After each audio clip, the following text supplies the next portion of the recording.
હજી આપણી પાસે હચવાણા છે. એક જ ભારત વર્ષ એવું છે કે આવા વિધિવત લગ્ન થાય છે. સાહેબ દીકરી વિદાય લેતી હોય, પવન થંભી જાય, તમે જોજો વતાવે ગામના પાદરનું ઝાડવું હલતું ન હોય. સાહેબ મારો કહેવાનો અર્થ, મારો કહેવાનો સુર કે આ બધું આપણા સંસ્કારમાં છે. અને આ ભાગ્ય દીકરીની માટેના 3 પ્રસંગ. એક બાપના આંગણેલી વિદાય લેવી, બીજો પ્રસંગ કે એ જ દીકરીને જ્યારે શ્રીમંત આવે, એની કંકોત્રી આવે, આયલી જ્યારે પિયરિયા એ કાર્ય કરવા માટે જતા હોય ત્યારે દીકરી રાહ જોતી હોય. અને ત્રીજો પ્રસંગ એ જ દીકરીના ઘરે કોઈ પ્રસંગ હોય અને ત્યારે મામેરું લઈને આવવાનું હોય. આ મામેરાનો આ 3 પ્રસંગ છે ને મારા બાપ, એની જીવન માટે ઉત્તમ છે. એ ભાગે ગયા હોય એના માટે આ ન મળે પાછું છે. એનું જીવન ખોઈ બેહે છે. મારો કહેવાનો અર્થ એ છે. પણ જ્યાં ધર્મ હોય, જ્યાં સંસ્કાર હોય, જ્યાં આવી ભગવતી બેઠી હોય. બેને બહુ સરસ વાત કરી. ક્યાં વહી ગઈ દીકરી?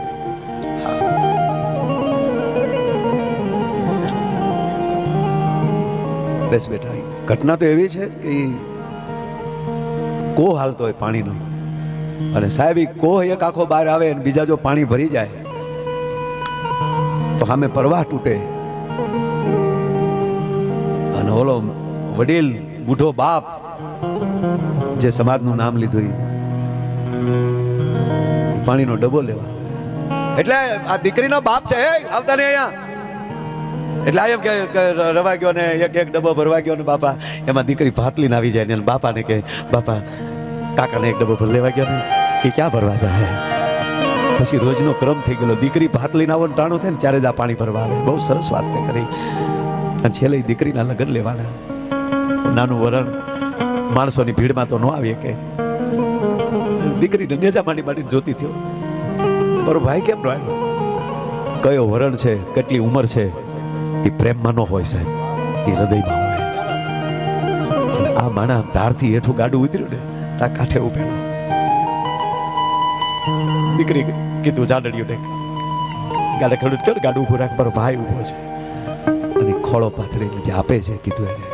દીકરીને ત્યારે ખબર નહોતી આને શું મને કર્યા વર્તી રહ્યું, પણ આને કીધેલું કે હું બુઢો થયો, હવે મારી માન મેલડીને કોણ રોજ નિવેદ કરશે, એટલે દીકરીને કર્યાવર બાપી. પણ દીકરીને કીધું નહોતું ત્યારે. પણ ઘટના એવી બની બા,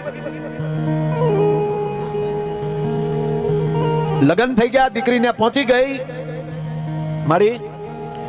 પણ આ પુરુષ જ્યાં ઓરડામાં આવે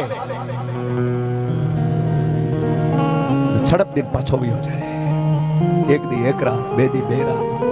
મા મહિનો ગયો, પોહ ગયો, ફાગણ ગયો, સૈતર ગયો, વૈશાખ ગયો, બાપુ જેઠ ગયો, શ્રાવણ ગયો, સોમાહાના 3 મહિના વયા ગયા. પુરુષ ઓરડામાં આવે પાછો વયો જાય. દીકરીને એટલું થયું, હું એને નહીં ગમતી હોઉં, લગ્ન છે એટલા મહિના માથે લઈ વયા ગયા. જા મર્યાદા. ઓરડા બહાર દીકરીએ વાત નથી કોઈને કરી. નથી એના સાસુને કીધું કે તમારા દીકરા મારે ઓરડે નથી આવ્યા, અહીંયામાં રાખ્યું. વાત નથી કરી સાહેબ. ભેગું બેસવાની વાત તો ત્યાં ગઈ, પણ વાત નથી થઈ એટલા મહિના. અને એમાં બરોબર ભાદરવો મહિનો, અને આ પુરુષ એના બળદ ચારવા માટે વાડીએ ગયેલો. મોલાત મોટી મોટી થઈ ગયેલી. એ મોલાતની એકાંત લઈ અને દીકરીને એમ થયું કે આ ભાત લઈને વાહે જાઓ અને એકલા વાડીએ બેઠા બેઠા વાતું કરી લેવી છે. ભાત લઈને આવી. પુરુષના વિવેકમાં કોઈ ફરક નથી. ભાત છોડ્યું, ભાવથી ખવડાય.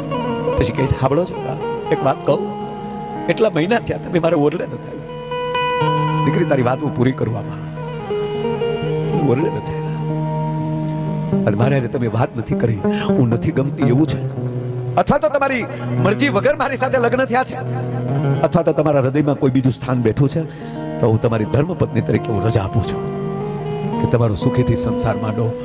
અને હું તો માની માળા કરી કરીને જિંદગી કાઢી નાખીશ. ઓરડાની બહાર હું મારા માવતરની વાત તો ઘરે ગઈ, પણ તમારા માવતર સુધા નહોતી ખબર નહીં પડવા દઉં. આખું આખું કાઢી નાખીશ. તમને હું ક્યાંય મોડા નહીં સીતરું. મારી ઉપર ભરોસો રાખજો. ભાઈ આવી વાત ન કરતું.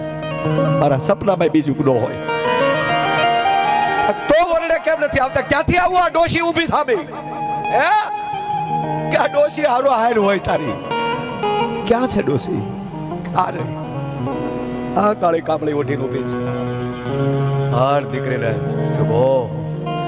મારા ભાઈએ કીધી હતી, આ મારી માં મેલડી તો મારી રખોપા કરવા હારે નહીં બેહતી હોય ને, કે માં મારા ધણીને દેખો દેતી તો મને દે કે હોમલે આપીએ છું. ત્યારે દીકરી ખોળો પાથરીને કહે છે, માં તારે એટલા બધા રખોપા ન કરવાના હોય, તારે હું મારો વહ કાઢવો, મારું ઘર નથી હાલવા દેવું, અને હવે ગોઠલામાં બે અને હમરું ત્યારે હાબદી થાજે તો જ મારી માં મેલડી તને કહું. અને સાહેબ એ ખોરલે કાયમી મેલડી પૂજન. એટલું નહીં, એક ગામધણી માણા અને એક દેવી પૂજક સાયલાની ઘટના. ભગલો નામ, પણ ભગલા પાસે એવી ભે સાહેબ, રજવાડા પાસે ન હોય એવી ભે. અને એમાં ગામધણી માણા નીકળ્યા, કીધું ભગલા આ કોની ભે? બાપુ તમારી. એક તો બાંધી જા ગઢમાં. કે બાપુ એવું રહેવા ગયો ને, ઈથી તો મારા સોરું વાળું કરે છે. કીધું ને બાંધી જા. લ્યો બાપુ બાંધી જાઓ. એ ભે બાંધી આવ્યો અને અહીંયા આવીને મેળડીને ગોખે દીવો કર્યો કે હા બેળમાં ભે આવે એને દો, એને એક તાહળી પેલા તને ધરું, એ પછી છોકરાના મોઢામાં મૂકવું, બાકી એ પેલા છોકરાઓના મોઢામાં જો પાણી મૂકું તો મને મેલડી તારા સોગંદ છે. એક દી એક રાત, બે દી બે રાત, ત્રણ દી અડધી રાત તો બદર ભાગ્યો. અને સાહેબ ગોખલામાં લે અવાજ આવ્યો તો દૂધ પી લે ભગલા. કે ના પીવું, ના પીવું. કે ભગલા હવારમાં જો ગામનું ધણ નો ધૂણાવું તો હું ભગલાની મેલડી નહીં. અને સાહેબ સાયલાનું ધણ ધૂણાવ્યું હતું અને હાથે પગે લાગીને ભેહ દેવા આવવું પડ્યું હતું. કહેવાનો અર્થ એક સામાન્ય વાત, એના માટે ભેહ નહોતી, એના માટે તેનો ગરા હતો. સાહેબ તમારી કેવડી વાત છે એ નહીં, તમારી અંદરની કેવડી શ્રદ્ધા છે એના ઉપર આધાર છે મારા વાલા. માનવ જાત પ્રથમ કોઈ પૃથ્વી ઉપર જન્મી હોય, માનવ ઉત્પત્તિ તો એ ભારત. અને આજથી 2025 વર્ષ પહેલા ભારત સિવાય બીજો કોઈ દેશ હતો જ નહીં. ભારતના ખંડ હતા બધા, અખંડ. અને 2025 વર્ષ પછી આપણે જ જેનો તિરસ્કાર કર્યો હોય, જેને અપમાનિત કર્યા હોય,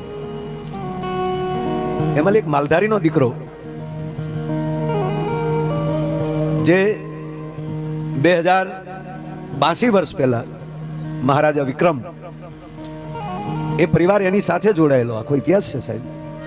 અને એ પછી રાજા ભોજ, અને એ પછી 2025 વર્ષ પહેલા એ જ પરિવારના એક છોકરાને નાલંદામાં ભણાવવામાં આવે.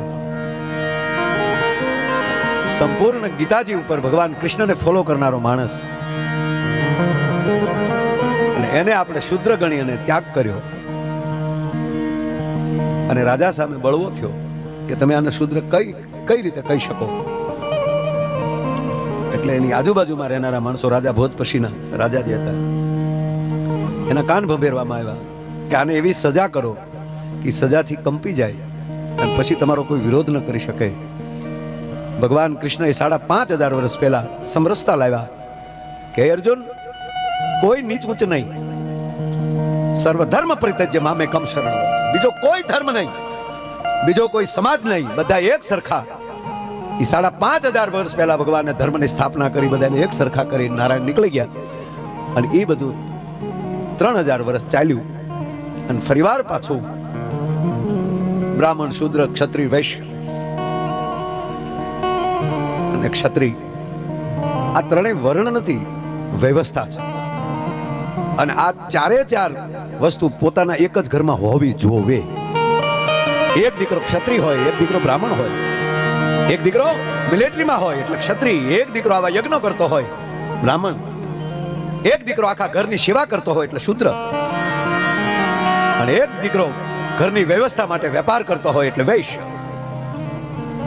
એ આપણા વિષય પ્રમાણે, આપણા કર્મ પ્રમાણે હવે ફરીવાર આ હવે શરૂ કરવાની જરૂર છે. કોણ શૂદ્ર, કોણ? અને એટલે જગતગુરુ શંકરાચાર્યએ આપણે સૂત્રો આપ્યા. મુખસ્ય બ્રાહ્મણ, મારું મુખ છે ક્ષત્રિય બ્રાહ્મણ છે, મારા મુખમાંથી અપ્રશ્ન કોઈ દી શબ્દ ન નીકળે. મારા હાથ ક્ષત્રિય છે, કાયમ રક્ષણ કરવા માટે આડા આવે. મારા પગ શુદ્ર છે, કાયમ સેવા કરવા માટે દોડે. અને મારું પેટ વૈશ્ય છે, જેમ શરીરમાં જઠરાગ્નિની અંદર અન્ન જાય અને આખા શરીરને એમ કહેવાય કે સોંપી દે, એમ કોઈ વેપારી પણ એવો જ હોવો જોઈએ કે પોતે રડતો હોય, આવા કાર્યો થતા હોય ત્યારે ગામને સોંપી દે, રાષ્ટ્રને પોતાની સંપત્તિ સોંપી દે. આ ચારેય વિભાગ આપણા શરીર માટે આપ્યા. તો આમાં ચારેયમાં કોઈ નાના મોટું છે જ નહીં. હાલો પગને શુદ્ર કીધા, તો પૂંજાય કોણ? પગ પૂંજાય કે માથું પૂંજાય? આપણે કોકને ચાંદલો કરીએ કે પછી પગે પગ એના ધોઈને પીએ, અંગૂઠો ધોઈને પીએ, તો ગુણવત્તા કોની વધારે છે? પગની ગુણવત્તા છે. એટલે શરણ પાદુકા આપણે પધરાવવામાં આવે છે આપણા કોઈ પણ જગ્યાએ. તો કહેવાનો અર્થ કે આપણા જે 5 સૂત્રો કાયમ માટે પરિવારની અંદર એકતા હોવી જોઈએ. કાકા, દાદા, ભાઈ, ભારું, નાના મોટા, મામા, ભાણેજ, એની એકતા આવે. એક પરિવાર એક રહેશે એટલે દાખલો દેવા છે. જો એવો ફલાણા ભાઈના ઘરે 150 જણાનો પરિવાર છે, પણ એક પંગતમાં આખું ઘર એક રસોડે જમે છે, એને લીધે ગામમાં હપ આવશે, ગામમાં હપ આવશે એટલે જિલ્લામાં હપ આવશે, જિલ્લામાં હપ આવશે એટલે રાજ્યમાં હપ આવશે, અને રાજ્યમાં હપ આવશે એટલે આખા રાષ્ટ્રમાં હપ આવશે, અને રાષ્ટ્રમાં જ્ઞાતિવાદ વયો જાય અને કેવલ રાષ્ટ્રભાવ આવે કે આપણે ગુજરાતી બનીએ, આપણે ભારતીય બનીએ તો સારે જહાં સે અચ્છા હિન્દુસ્તાન અમારા બની શકે. એ પેલા ન બની શકે. મારો કહેવાનો સુર કે યુવાનને, છોકરાને સજા દેવામાં આવી અને બાપુ એને ખીલા મારીને જડી દેવામાં આવ્યો. એનું નામ ઈસુ. અને ભગવાન કૃષ્ણને ફોલો કરતા થાય એની ઉપર ધર્મનું નામ રાખ્યું ક્રિશ્ચન.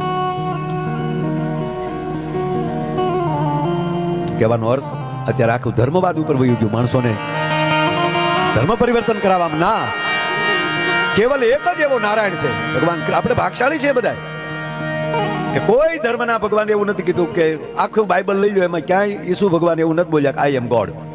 એને ચોખ્ખું કીધું હું પરમ પિતાનો પુત્ર છું, હું પરમાત્માનો દીકરો છું, એટલે આપણો ભાઈ થયો. આપણે ભગવાનના દીકરા. પેગમ્બર સાહેબે ક્યાંય કુરાનમાં નથી લખ્યું કે આઈ એમ ખુદા, હું પોતે ભગવાન ખુદા છું એવું નહીં. હું એનો પેગામ લઈને આવ્યો છું, પ્રેમનો. નાના મોટાનો ભેદભાવ છોડો, હું એનો પેગામ લઈને આવ્યો છું, એટલે એને પેગમ્બર કહેવામાં આવ્યા. એક કૃષ્ણ જ બોલ્યા ચડે ચોક, હે અર્જુન હું ઈશ્વર છું, મારે શરણે આવી જાય. અને તમે કલ્પના તો કરો કે એ બધાને સમરસ કરવા માટે ભગવતી કોઈ પધારી હોય તો એમાં મેલડી પધાર્યા છે સાહેબ. કે સેવાડાનો નાનામાં નાનો માણા હોય તો એ મેલડીને પૂજી શકે. એટલે કીધું મેલી મેલાને ભોગવે, મેલી મેલાને ખાય, જેને મળે માં મેલડી એના દુઃખ દારીદર જાય. ભલા માણે મહાકળયુગની અંદર ભાઈએ જે હમણાં વાત કરી કે મેલડીને કોઈ પણ પૂજી શકે. અને ગમે એવી પીડામાં હોવ, એક ગ્રહ ન મળતા હોય, કોઈ જ્યોતિષ તાત્કાલિક ન મળ્યા હોય, આ મેલડીની પાસે આવીને માથું મૂકી દો ને સાહેબ, એટલે તમારા ધાયરા કામી જગદંબા મળે કરવા. શું કામ? તમામ શક્તિઓની શક્તિ ભેગી થાય. જન્મ લંકામાં છો. આખી વાત માંડવા બેહું તો પાગડ વાહી જાય. પણ એ રાક્ષસને મારવા માટે ભવાનીએ અલગ અલગ રૂપ લીધા અને છેવટે રાક્ષસ બસવા માટે ગાયના મુખમાં પ્રવેશ કરી ગયો અને ગાયના પેટમાં પ્રવેશ કરી ગયો રાક્ષસ સૂક્ષ્મ રૂપ લઈને. હવે ગાયને જો રાક્ષસને મારે તો ગાય મરી જાય, તો એક પણ માતાજી છે એ અંદર જઈ ન શક્યા. અને તેથી તમામ જગદંબાઓએ પોતાની શક્તિ ભેગી કરી અને એમાંની એક શક્તિને ઉત્પન્ન કરી અને ગાયના મુખમાંથી પોતે પ્રવેશ કરે છે, રાક્ષસનો સંહાર કરે છે. અને પછી દેવો પાસે બધી માતાજીઓ આવે છે કે આ રાક્ષસને માર્યો કોણ, લડ્યું કોણ, આમાં કોણ લડ્યું, આમાં આ રાક્ષસને સામું લડ્યું કામ? ત્યારે કીધું મેં લડી. ભગવતી બોલ્યા કે હું લડી છું, મેં લડી. અને ત્યારે કીધું કે હે ભગવતી, કળિયુગમાં કોઈ પણ માણસ તારું નામ લેશે ને એના દુઃખ દારિદ્રનો ભૂકા નીકળી જશે. તું જ લડી છો તો હવે આજીવન તમે જ આવા બધાનો ઉદ્ધાર કરતા રહ્યો. એવી માં મેલડીના સ્થાને પરવીણ માળી, એની ઉપર કૃપા થાય અને માં અહીંયા તમારા ગામમાં પધારે. આનાથી ઉજળો બીજો પ્રસંગ કયો હોઈ શકે? એટલે અમને આનંદ છે સાહેબ. એટલે તમને થોડી ઘણી વાત કરી. તમારે બે વાર નથી કોઈને, તમારે હાટું બોલતા હતા. હવે એકલા વૈજા છો થોડા, એવું નથી, તમારો આગ્રહ છે એટલે ભાઈ. કારણ કે અમારે મેં તમને પહેલા કીધું ને કે કેટલા બેઠા એ અમારે કોઈ દી ન જોવાનું હોય, કોણ બેઠા એ જોવાનું હોય. હવે અમારે રોજ કાંઈ તમને સાંભળજો કાંઈ રોજ આવા આ રૂડા પ્રોગ્રામ તો રોજ ન હોય ને. હા, કારક તો અત્યારે વૈજા હોય ચાલુ રાખજો, કારણ કે એને ઘરે કોઈ ઉઘાડે એમ ન હોય. અમને ખરેખર અમારા પ્રોગ્રામમાં 4 જણા આવે, ચાર વૃત્તિવાળા. એક અમને જોવા આવ્યા હોય, અમારી પહેલા બેસી ગયા હોય. આવડા કવડા ચા એમ આ વર્ષોથી ગાય આ ચા કવડા, એટલે અમે ચાલુ કરી લો બરોબર. બીજા આવે ને સંગીતમાં મોજ આવતી, કરતો કરતો બેટા હમણાંથી ગાવ ત્યારે એને સંગીતમાં મજા આવતા હોય. એ બધા 11:30 ખેંચી લે. 11:30 થી 4 વાગ્યા સુધી બે હાસા ખોયા હોય. એક જગ્યાએ પ્રોગ્રામ અમારો આવી રીતે હાલતો હતો એટલે 3 જણા કે ક્યાં વાત હે ક્યાં વાત હે. મેં કીધું તમને મજા આવી લાગે કે મંડો પાડા છે એવું મજા આવે. હા આ તો તમે પૂરું કરો પછી અમે હકી જઈએ. હું કહું તો તાળી હું કામ પડે? તાળી ક્યાં પડે? તમાકુ ઉડાડી. બોલો લ્યો. એટલે અહીંયા એવું કોઈ નથી બેઠું, અહીંયા બધા ઘરના જ બેઠા. એટલે એ ત્રીજો ક્રમ જે છે એ ખરેખર પ્રોગ્રામ હાલતો હોય ત્યાં સુધી માને કે આવી રાત ક્યાં પાછી વારા ઘડીએ મળવાની છે, કાલ હુઈ લેવું. એ આ પ્રોગ્રામ હાલતો હોય ત્યાં સુધી, અને પ્રોગ્રામ પૂરો થઈ જાય આપણે વ્યા જઈએ તોય બેઠા હોય. એને ઘરે કોઈ ઉઘાડે એમ ન હોય. ભલે ગગાડ્યો તો સવાર થઈ જાત ને. હા